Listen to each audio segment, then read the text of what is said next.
उन्हाळा सुरू झाला की आपल्या बायकांना आणखीन एक प्रश्न पडतो की रोज स्वयंपाक काय करायचा. कारण एक तर आपली भूक कमी झालेली असते, त्यामुळे सगळ्यांना चटक-मटक हवं असतं आणि तोंडाला चवील असं हवं असतं. पण कसं शक्य आहे ना? रोज कडू, गोड आणि तुरट पदार्थ केले तर घरातली मंडळी खातील का?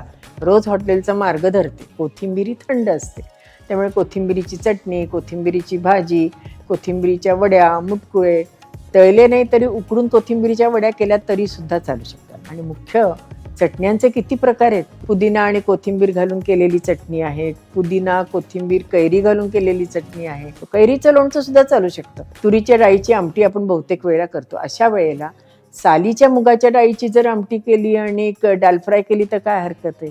कारण उन्हाळ्यामध्ये आपली पचनशक्ती जी असते ती कमी झालेली असते आणि मुगाची डाळ असते ही पचायला सोपी असते. त्यामुळे मुगाच्या डाळीचे कितीही पदार्थ करून खाल्ले तरी सुद्धा ते पचायला सोपे असतात, म्हणून ते जास्तीत जास्त करावे.